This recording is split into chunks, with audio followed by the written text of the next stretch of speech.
This is the story of a dream. The dream of giving the very best education to Britain's brightest children, however humble their background. The grammar schools were set up to deliver this dream, and in the 20th century, they made it come true for many children and their parents. It was enormously liberating from the really rather narrow horizons that had inhibited my parents' lives. They wanted me to move out of that orbit, and I certainly did, and I went sort of zooming into a much wider world where things became possible. But the success of the best pupils was in stark contrast to the fate of the majority of children. How to create a fair school system that would give all children their best chance in life became a burning issue. It is still at the heart of the debate about education today. I was called to the headmaster's office.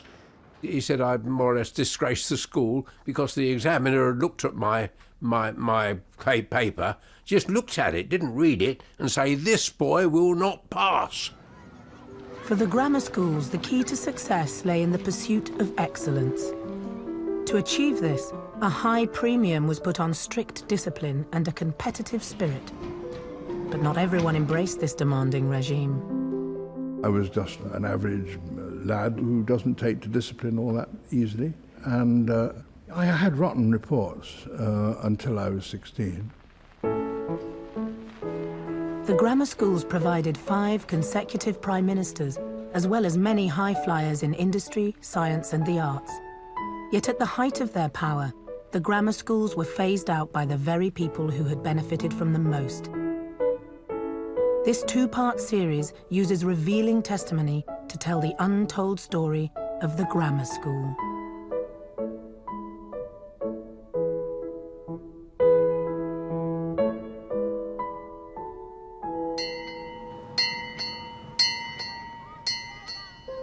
Britain's oldest grammar schools date back to the 14th century. Founded by wealthy benefactors, one of their aims was to provide free places for poor children. In the early 20th century, funding from the state helped them provide a quarter of their places for free. This was the only secondary education available for working-class children. In the 1920s, winning a grammar school place depended on passing a scholarship exam when children were 11. Some elementary schools in working-class areas tried to inspire their pupils to aim high, like the one Charles Chilton went to in London, near King's Cross. Our headmaster, he rather thought that our Church of England elementary school was really another Eton or Harrow or something, because he wanted us to behave in that way. We had a motto, and our motto was play the game. Of course, playing the game to us meant something quite different. Playing the game in the West, you know, it's quite different from the idea of playing the game that he had. But anyway, we had this song, and I can still remember it was, play the game, all true Britons do the same. Win your goal by honest work, never sham and never shirk. Play the game, play the game, play the game. But for the children of the generation who fought in the First World War, the heavy loss of life cast a long shadow over their educational prospects. Charles's father was killed, and his mother died in abject poverty shortly afterwards. The orphaned Charles would be brought up by his grandmother. Nevertheless, at school, from a young age, his gift for writing shone through. We all had to write essays, and the subject of this essay was hygiene in the home. We lived in a bit of slummy place, about 8 of us in 3 rooms, you know, and really, I wouldn't know much about hygiene in the home. But nonetheless, I won this essay competition for hygiene in the home. In the aftermath of the war, the trauma of loss touched almost every family in the country. And for some, the grammar schools appeared as an escape from their problems. Mabel McCoy's shell-shocked father could only cope with the post-war world by losing himself in the Beethoven piano sonatas he loved.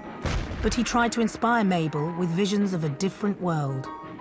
When he came back from the war, he used to get on the piano and sit for hours. My father was depressed a lot of the time because of the war. We used to go walks together, and he was always very helpful to me in pointing out flowers and natural things, and birds particularly.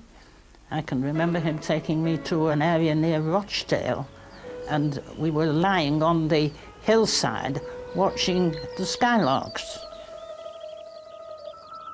Helped by her father, Mabel was top of the class almost every year in the run-up to her scholarship exam. I'm very pleased about it because I loved school and I wanted to get on particularly. It says here that I had reading 48 out of 50, dictation 100 out of 100, composition 98 out of 100, and arithmetic 100 out of 100.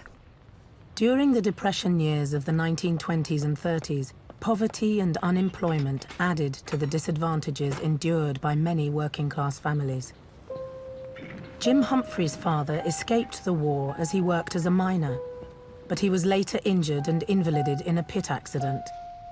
Unable to walk, he taught Jim skills to help the family survive, skills that would also prove valuable at school. My father had taught me a lot about mental arithmetic. From as long as I could remember, I was doing shopping for the family. My father couldn't walk, my mother was at work. The main shopping was on a Friday, the co-op, which I did. And the assistant, as he was getting them out, I would be adding it up with him because my mental arithmetic came in really good because I knew the price of everything.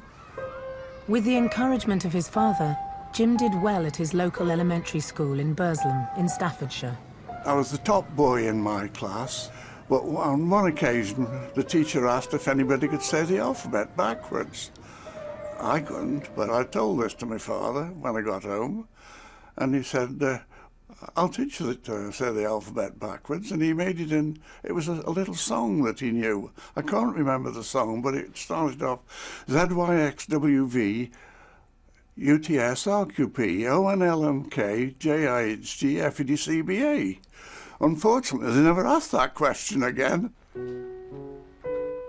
To help avoid a life of hardship, many self-taught parents were desperate for their children to enjoy a better education than they had had. Ella Wright's dad missed out on a grammar school education, but after leaving the army at the end of the First World War, he educated himself whilst working as a shoemaker in Northumberland. My father had been deprived of a good career, but he was a very learned man. He knew an enormous number of words, an enormous amount of facts. But when I asked him something, he always said, you know, see if you can find it out for yourself from those books that we have here. Ella's mother won a scholarship to a grammar school before the First World War and became a supply teacher. She had high ambitions for Ella. My mother was the disciplinarian behind it, making it quite clear that if I passed 11 plus and went to the grammar school, and the world was my oyster, but if I did not pass the grammar school and I did not go to the grammar school, then my future could be pretty dodgy. Ella still remains haunted by the questions she got wrong, but to her great relief, she managed to pass in 1936. I have no recollection of which questions I got right, but I have forever memories of the ones I got wrong. And in all innocence, all old men have, and Mel said, what did you put? And I said, bald heads, because all the old men I knew had. And I was really beyond the pain being, and the answer was ribs. Growing up in the suburbs of Manchester, Geoffrey Stone's parents were well aware of the presence of one of the most famous and high-achieving schools in the country, Manchester Grammar School. I felt all the time that I was given total support, but I was never bribed. I never felt there was excessive expectations of me. The situation was do your best and we're proud of whatever you do. In 1929, Geoffrey passed the fiercely competitive scholarship exam. and began at Manchester Grammar. My father took me. The whole thing was a bit intimidating. It's a big jump from primary to secondary, but it made it all the more so with going into the middle of town and going to somewhere which obviously knew it had got some prestige and was proud of itself and was rather grand. MGS was an example of a new 20th century development. It was one of around 200 centuries-old grammar schools that from the 1900s onwards received a direct grant from the government, which guaranteed that a quarter of their 1,200 places were given free to talented scholarship children. Well, the school had been founded in 1515 by Hugh Oldham, who was Bishop of Exeter, and there was a song that began, Hugh of the Owl. Hugh of the Owl was a scholar bold, born with the gift to rise. His mitre sat well on his crown when old, for his motto was, dare to be wise. There's the motto, sapere aude. And that is worth bearing in mind because one of the great things that MGS taught me. Think for yourself. Be independent. Don't follow the crowd. Dare to have your own opinion. However, academic brilliance did not always guarantee a place at the best grammar school.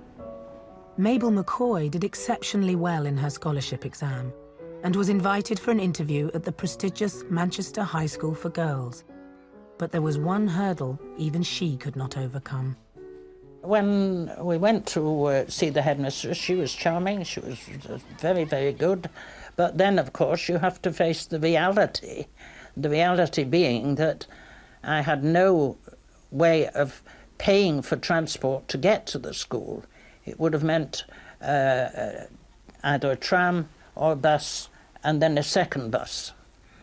And the cost, because my father was out of work, the cost was impossible to pay for any extra money for transport. But on top of that, because it was an upmarket school, they had other extras that also had to be paid for.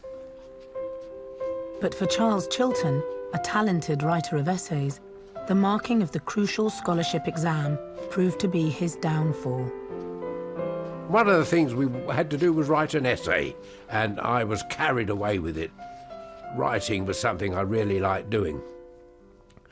And I handed all my papers in, and they were checked and so forth. And a few days later, I was called down to the headmaster's study, and he said I'd more or less disgraced the school because the examiner had looked at my paper, just looked at it, didn't read it, and say, "This boy will not pass." I said, "Why not?" He said, "Well, look at the horrible writing, can't read it." And that was it. I mean, that was my scholarship gone down the drain. The boy from the Potteries, Jim Humphreys, passed the scholarship exam in 1932 and entered the new world of Hanley High School. Hanley High was one of a new breed of grammar schools introduced by local education authorities in the 1900s, which gave around half their places for free. Despite winning a free place, Jim was held back by the many disadvantages of a working-class background.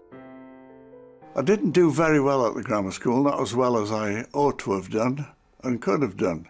But a lot of it was due to the fact that my home environment wasn't very brilliant. It was almost impossible to do homework, and that let me down a little bit, not doing my homework properly.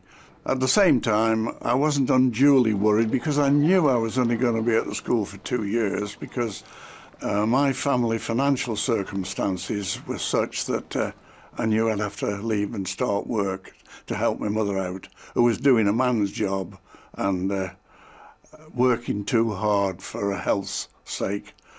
In fact, sometimes I didn't see her for several days because she would have gone to work in the morning before I got up and I would have gone to bed at night before she got home.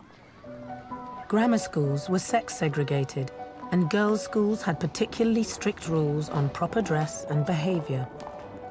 Though she couldn't go to the top girls' school in Manchester, Mabel McCoy started at Levenshume High School for Girls in 1934. We had a very strict headmistress, absolutely dedicated to the school. At the beginning of each year, you had to kneel down and your gym slip was measured how many inches it was from the floor. Mabel thrived at grammar school, doing particularly well in science subjects, but she soon discovered that even the merest hint of defiance would not be tolerated. The teacher was called Miss Williams. She said, I suppose you're resting on your laurels, because I'd done very well in my previous physics exam. And I very cheekily said, yes, miss.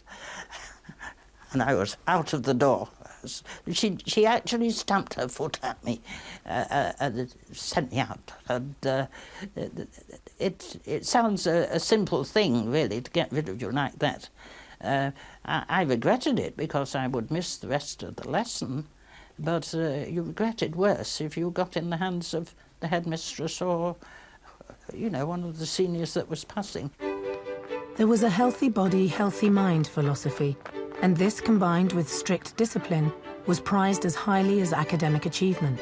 This was a perfect fit for the many children of the time who were taught absolute respect for their parents, like Tony Pickering, who went to Market Harborough Grammar School in 1932.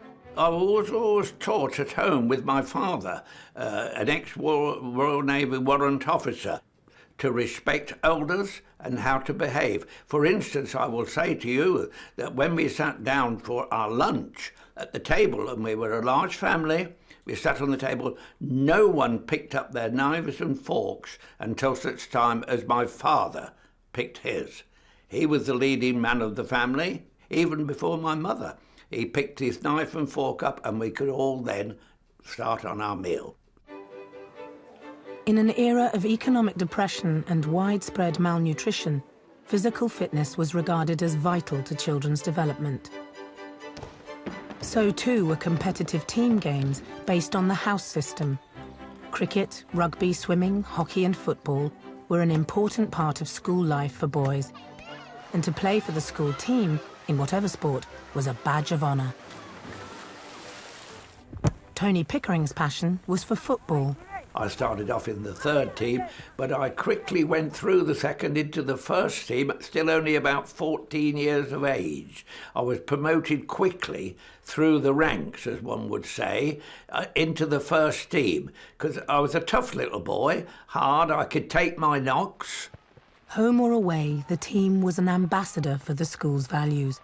Playing well and good conduct were more important than winning.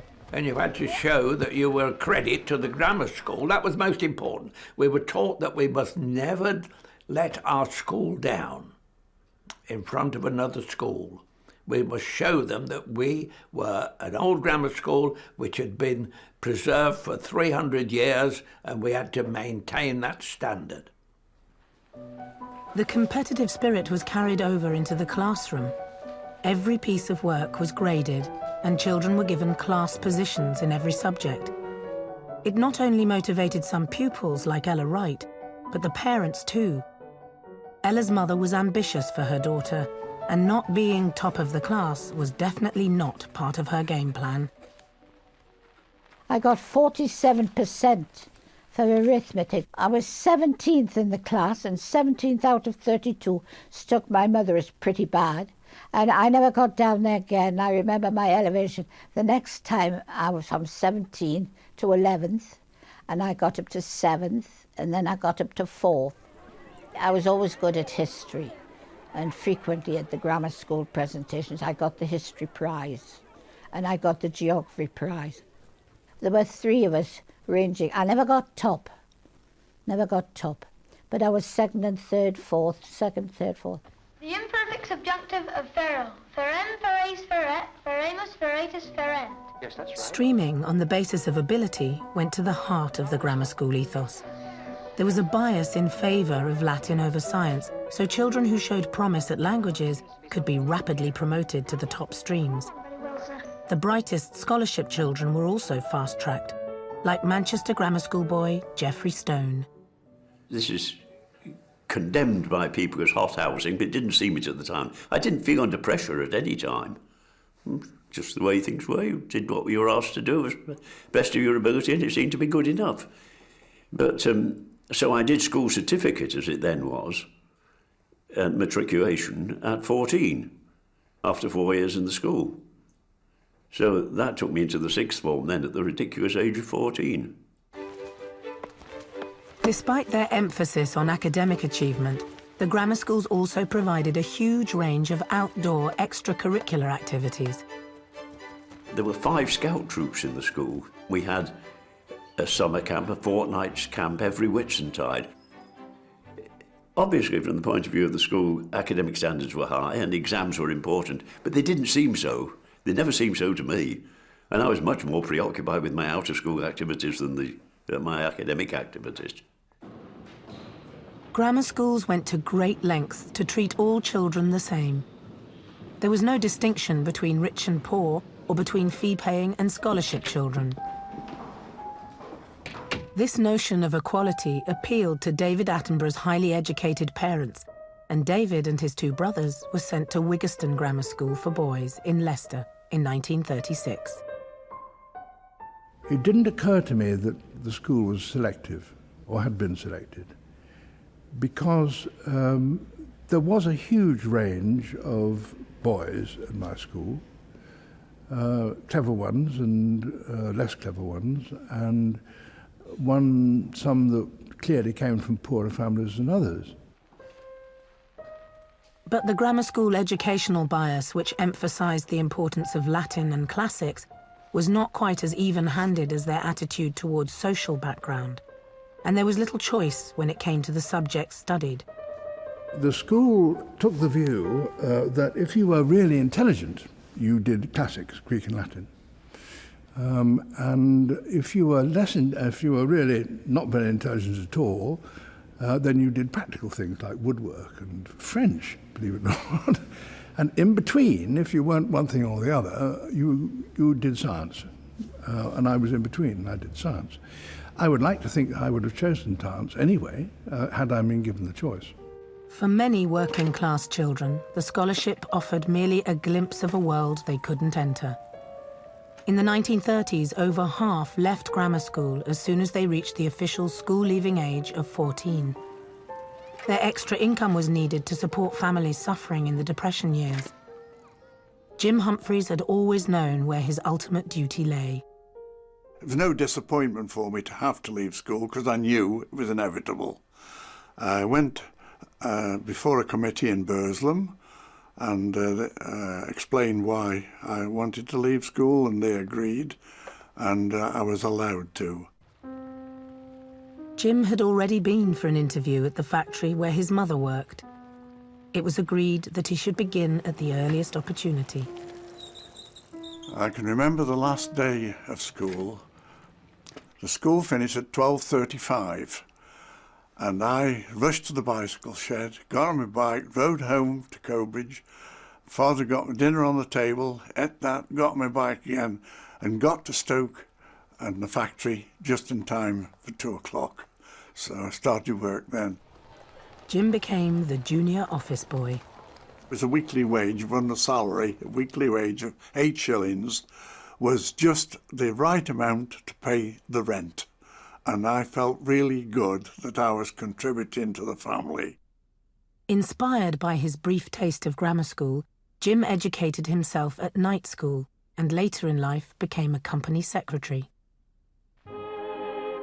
But in the 1930s, over 3/4 of Britain's children educated at elementary schools left school at 14.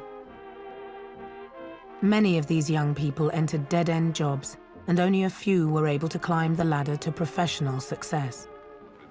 One of them was Charles Chilton, who in 1932 was looking around London for work. I suddenly realised that I was quite close to that new BBC building, Broadcasting House, which had just been opened by King George V. And I thought, well, they must need boys in the BBC to do something. Why don't I go and ask for a job there? So I went into the Broadcasting House, through those great bronze doors, went up to the reception. Charles was soon given his marching orders, But as he left, a commissionaire gave him some advice that would change his life. And as I was walking out, there was a commissionaire. He said, "Listen, son," he said, "if I were you, I'd go home and write a letter." I said, "All right," so I did. I went home and I immediately wrote a letter to the BBC asking if there was a vacancy in their firm for a bright young boy who just left school. And I got a reply for an interview. I had the interview. A week or so later, I got offer of a job as a messenger boy in the BBC. Charles was one of the lucky few who was able to truly educate himself.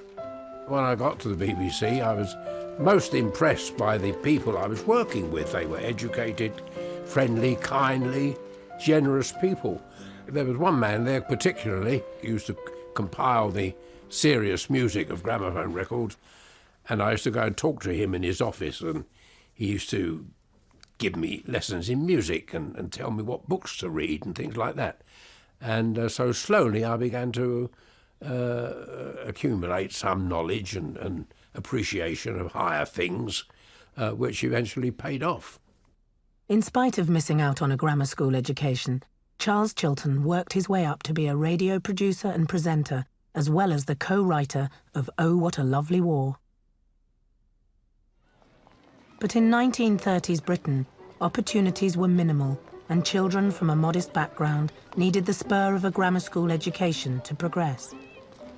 It not only encouraged academic achievement, but also leadership skills through the prefect system. Geoffrey Stone was made a prefect at the age of just 15 in the sixth form at Manchester Grammar. And one of the first things you had to do was buy a mortarboard to wear when you were on duty, and I still have mine with me. I have it here, and it still fits. And every time you went on duty, you had to wear it and keep it on all the time you were on duty, which of course was an incentive to the rest of the school to make sure that they took it off you if they could. But even for Geoffrey, there was a harsh social reality he couldn't escape. Well, I wish you success and I hope you keep your job, W. Thanks. Cheerio.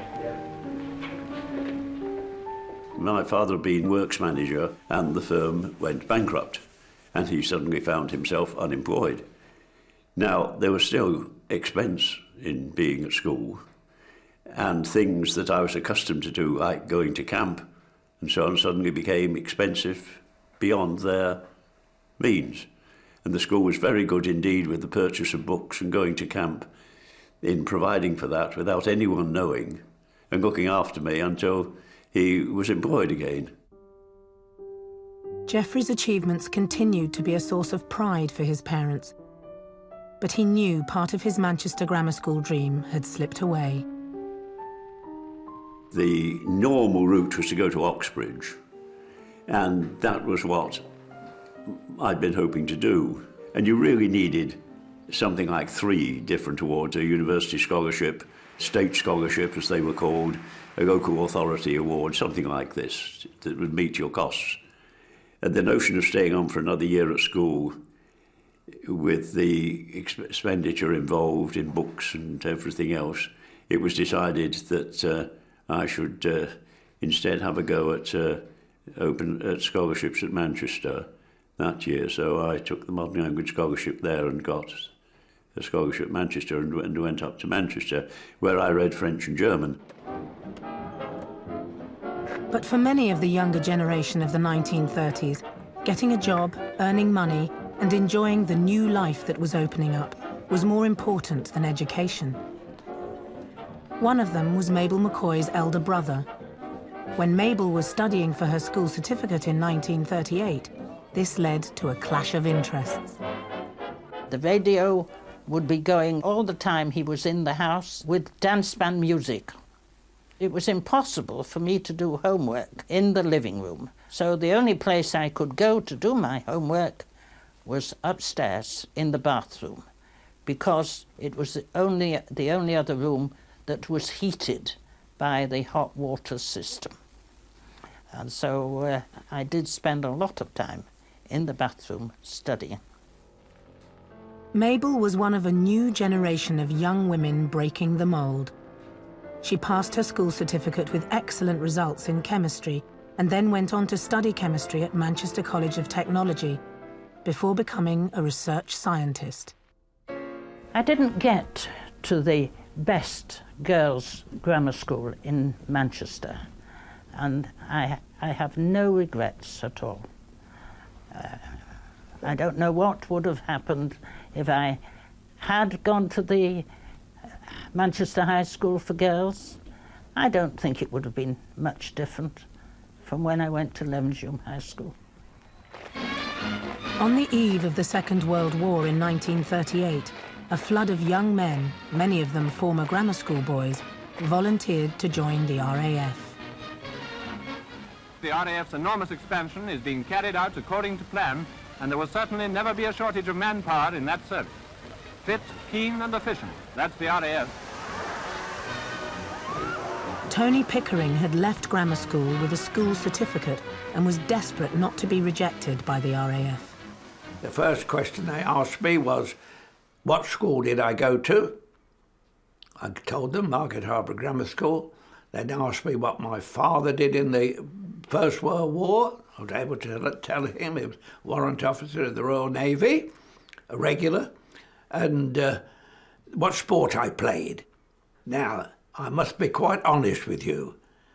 I didn't tell them I played soccer because I didn't think the RAF would welcome a soccer player. So I had actually picked up a rugby ball once, so I said, play rugby, sir. And I got full marks for that, but it wasn't strictly speaking correct. Methinks I see in my mind a mighty and puissant nation rousing herself like a strong man after sleep and shaking her invincible locks. For Tony Pickering, the grammar school virtues of loyalty, pride and courage served the RAF and the country well. Sergeant pilots like Tony played a vital role in the RAF's success in the Battle of Britain and throughout the war. We were sent in to attack the bombers coming in towards London, and we went in on a head-on attack, and it was essential that you reacted very quickly because there was streams of fire coming from these bombers to you, so you had to position yourself quickly. You had no time to think. And this was something which I'd been taught when playing soccer and cricket at the grammar school. You must act quickly. And I moved quickly up to a position where I could get into attack, and that was most essential. It was the speed of reaction, the speed of thought. Tony Pickering worked his way up through the ranks, from sergeant pilot to flight lieutenant, before becoming squadron leader.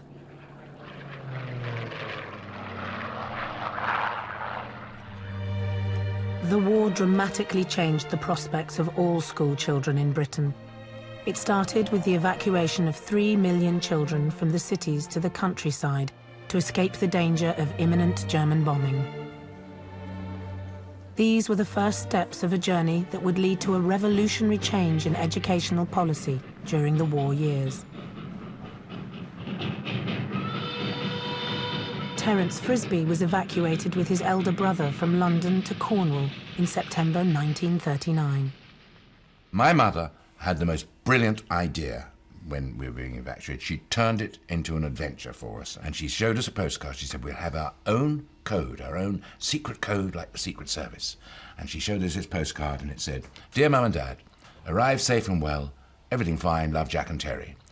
And on it was my mother and father's address, and a stamp, and a space. And she said, in that space there, you write the name and address of the people where you're going. And we said, is that the code, is that it? She said, no, this is the code. If it's horrible, you put 1 kiss, and I'll bring you straight home.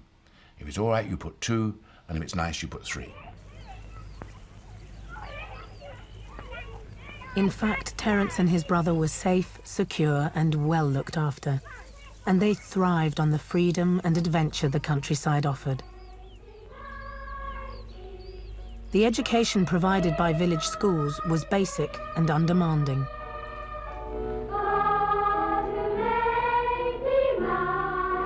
For would-be grammar school boys like 10-year-old Terence, the pressures of homework and the impending scholarship exam were quickly forgotten. There was, however, one slight problem.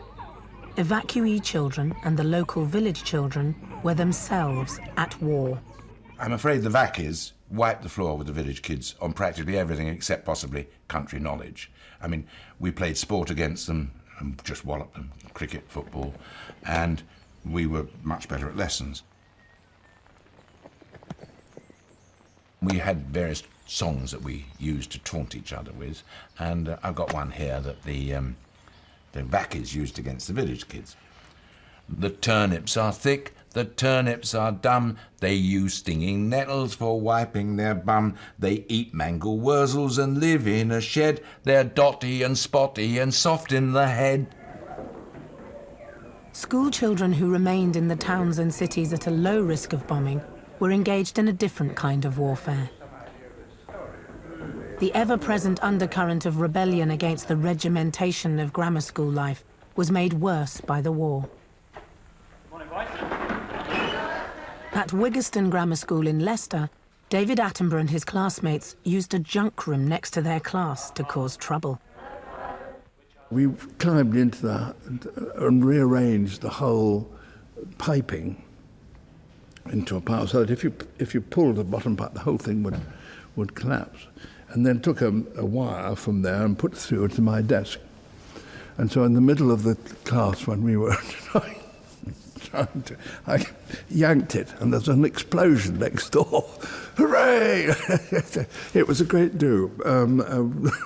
But we were silly and of course tried to repeat it and then got caught.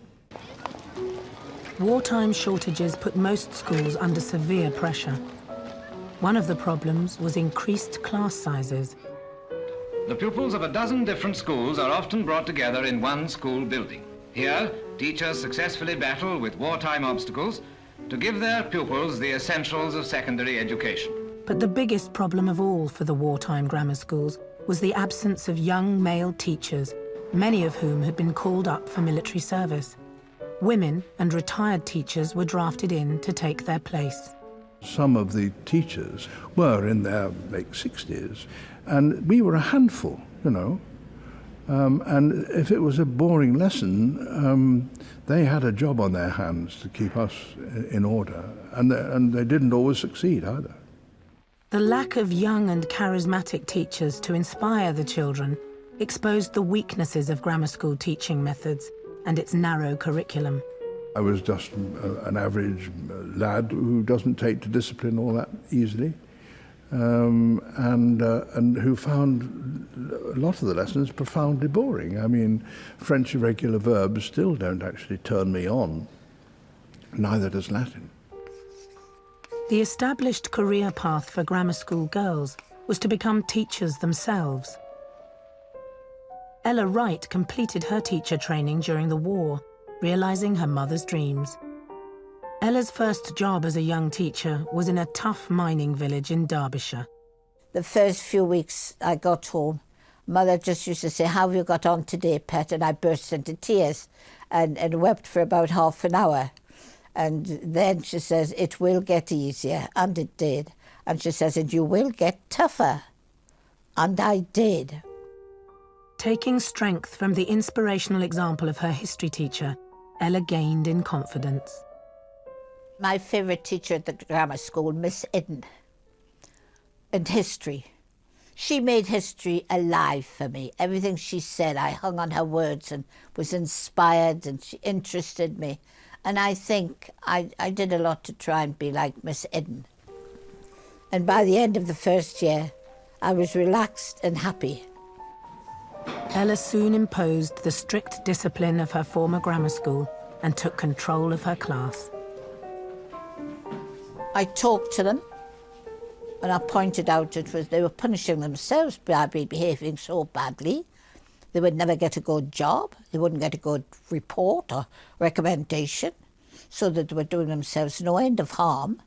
And then I said, "And if you ever do that again, you're going to stay with me for half an hour after school, and you are going to write down an essay of all the things you're going to do." I'd learned. I'd become a really qualified teacher. The Battle of the Atlantic between Britain and Germany reached its height in 1941. This life and death struggle motivated patriotic grammar school children to join the war effort. It gave boys like David Attenborough a taste of the real world. Someone came to school and said that British lads were dying because there weren't submarines, and there weren't British submarines because they lacked a particular kind of plant in which plastic was bonded to metal, and only this our factory could do it, and without it we couldn't build submarines. Who would volunteer to go and make it? So I got my hand up, and I went into this appalling factory. I remember it vividly. The noise, the barrage of noise hurt you physically, of huge presses. They said, that's shrieking, you know, that's where you're going to work. There's a great press coming up now. You have to do this, and then out comes a thing. And what came out were buttons. And I said, there's a mistake. I'm here making vital parts for a submarine. I'm not making fly buttons. They said, well, the chap who was making fly buttons is now doing that, and you're making fly buttons. But I remember that very well. The spirit of patriotism which infused the wartime grammar schools encouraged children to appreciate how fortunate they were to be enjoying an extended education. This was a lesson not lost on Joan Bakewell, who attended the prestigious Stockport High School for Girls. The headmistress was very, very exercised about us being part of a privileged group of girls who were getting a huge opportunity. I've always loved learning things, and I've been brought up to enjoy learning. So the prospect of learning lots more stuff was really great. I wasn't afraid of it. I was absolutely thrilled by it. The constant threat and disruption in wartime added urgency to the message. The Blitz on the major British cities cost almost 60,000 lives, and the bombed-out buildings provided a constant reminder that life could be cut brutally short. I've always been haunted by time. I had a sense that there was no time to be wasted, that the world was full of interest, and how was I going to ever get round it all? How was I ever going to read all the books and visit all the countries? So I did have an idea that time mustn't be wasted, and it was passing, it was fleeting. It might be something to do with the war and the fear of being killed, because children dramatised the war. I mean, I was only in a town that had a few bombs, and we weren't hit at all. But the talk about the war was that you could be killed. The harsh realities of war seemed far removed from the lives of evacuated children growing up in the countryside. But in 1943, everything was about to change for Terence Frisbee when he turned 11. Everybody said, oh, you must take the scholarship to grammar school. You'll sail through. And there was a Mrs. Langdon was a teacher there, and my parents paid her some money, not much I'm sure, to give me extra lessons to make sure I took the exam. And then the day came when I had to take the scholarship for grammar school. There was an intelligence test. I'd never seen one of those before. I remember that, having to think about that. But the writing and arithmetic and the other things, and sums, all that we had to do, I was quite good at that. You know. For Terence, passing the 11+ meant leaving behind an idyllic country childhood. In autumn 1943, he went to Dartford Grammar School, near London. Having been the cleverest boy in the village school, I was put in the B stage at the grammar school and discovered that there were 90 other boys in my year who were equally as clever as me, if not a great deal more so. And that was the end of my great scholastic achievement, having been the star of the village school. And I went very quickly from the first year to the second year, from the B stage to the C stage, and there I stayed throughout my grammar school years. As part of the new spirit of national unity, some grammar schools began to encourage their sixth formers to cross the class divide and teach younger children in the poorest areas. Wiggerston Grammar School operated such a scheme in Leicester. They asked for volunteers to go and teach in a very poor quarter of Leicester. which I volunteered for. And I must say it was a revelation, which I've not forgotten, that these lads, from very poor homes, charming people. I mean, they were just lovely kids. Of course, they were tough and so on, but you had to work to gain their interest. But if you did, you really had them in the palm of your hand. And actually, I went and I remember talking about fossils because I was interested in fossils, and they were interested in fossils. There was a very nice kid right at the back of the class, I remember, and I noticed that as I was walking up and down that there was some black liquid underneath his chair. And I said, "What's that?" And it was blood. And he was a ragged kid, and his elbows were out, and he had fallen over in the playground, which was asphalt playground, and he was sitting there dripping blood from his arm onto the floor. But he was a stoic kid, you see. He was just sitting there listening to me talking about brachiopods.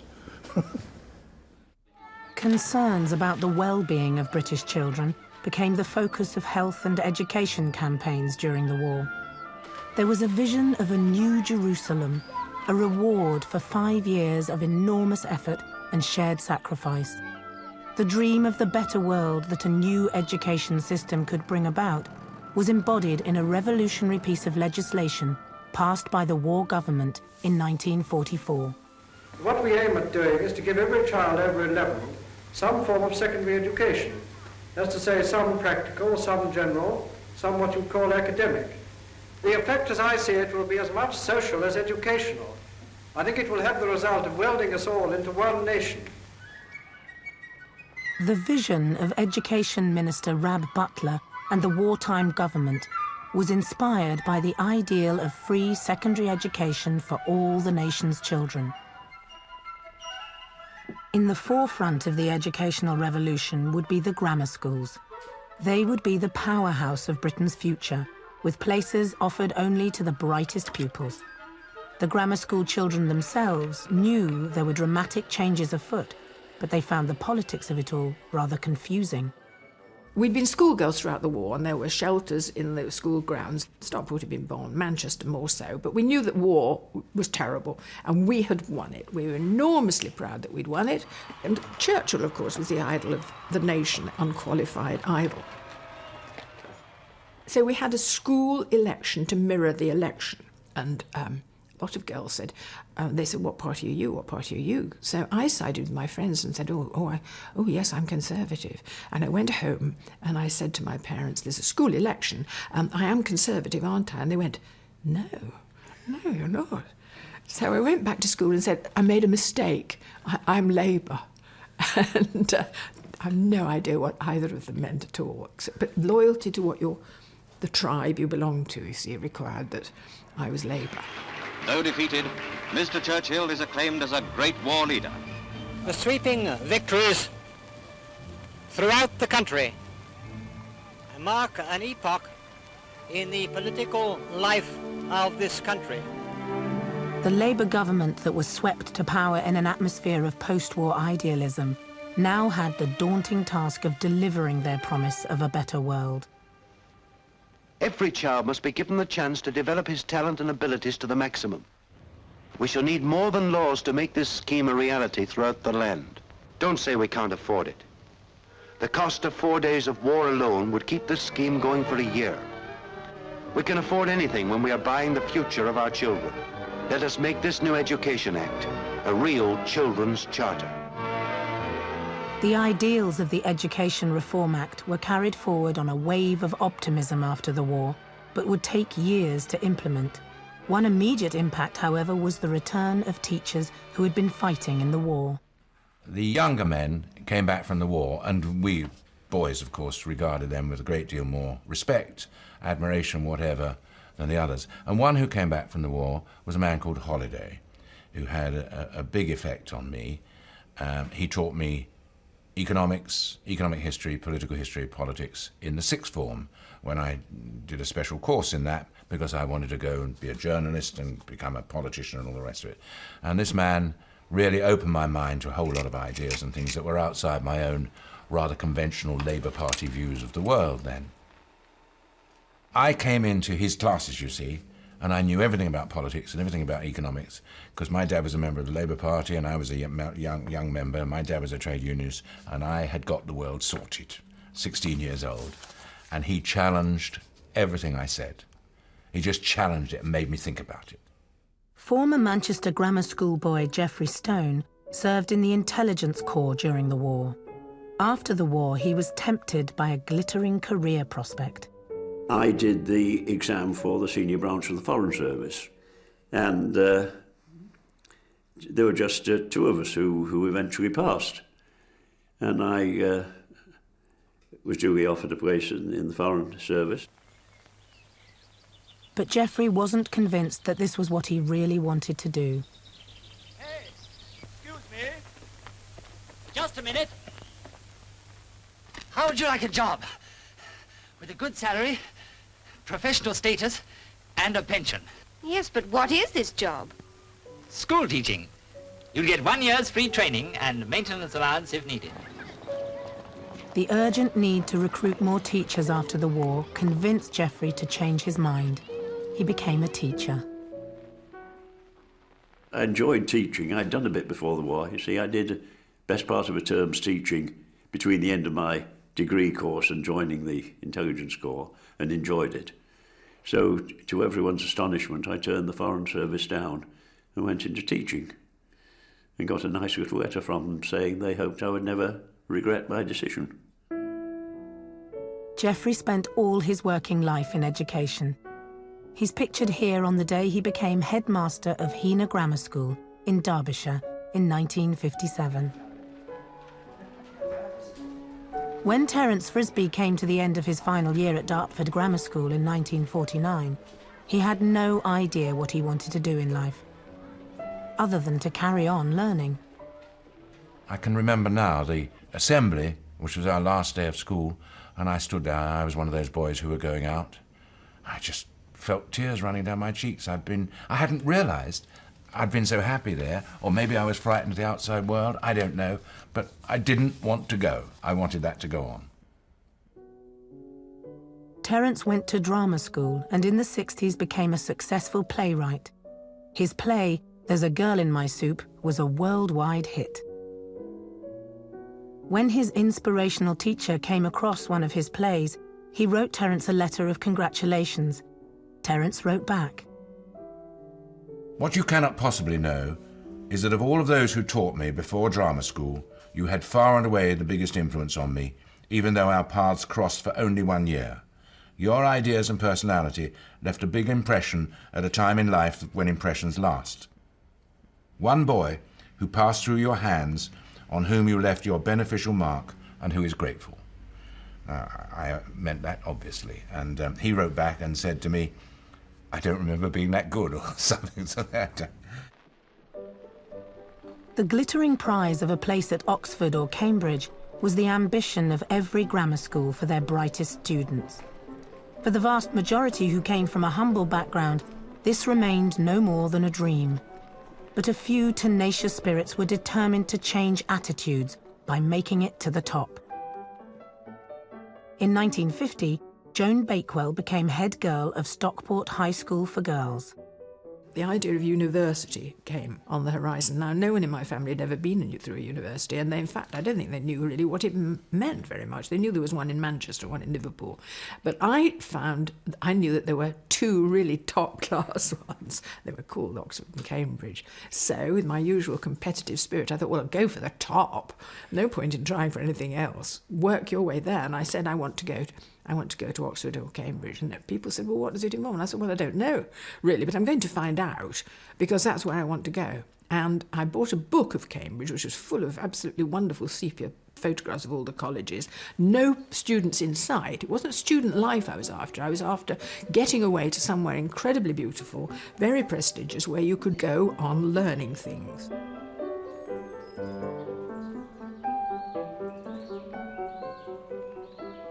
However, the number of grammar school girls who gained Oxbridge places was less than half that of the boys.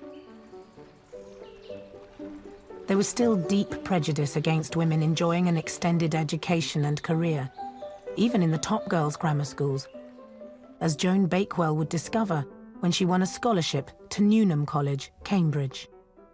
School believed that you could achieve things in school and that you would go on to have a job, perhaps, but perhaps not a career. And I do remember on the day that I got my scholarship that would take me to Cambridge, and I went up to receive the scroll from the mayor or someone, the headmistress made a speech that said the following: "We're enormously proud, of course, that Joan is going to Cambridge, but I want to say to the rest of you that the real purpose of a woman's life is to be a wife and mother." I was furious. I was furious. And of course, I took on that message too. And that was also the message of the generations. However much you might achieve, your true inner fulfillment will be as a wife and mother. The young Labour supporter Joan Bakewell followed her successful career as a writer and television presenter by becoming a Labour peer. For a new generation of grammar school boys, the prospect of entering the exclusive world of Oxbridge after the war seemed much less daunting. Their education and experience would stand them in good stead, and they found they could mix confidently with anybody. David Attenborough won a scholarship to Cambridge to read natural science in 1945. I went to Clare College in Cambridge, where you have staircases and your own rooms, and I met a very nice chap who got the room below. And he was a modest, quiet chap, but I discovered that he had silver cutlery with a monogram on it. And I had no idea what this was. And it turned out it was his family monogram. And he was from a vaguely aristocratic family. And I think he had been to either Eton or Winchester. And it seemed to me that he didn't know what life was about, you know? I mean, he described his background in a way which made me think that it was extraordinarily restricted, and that he had really not sort of met kind of the ordinary people.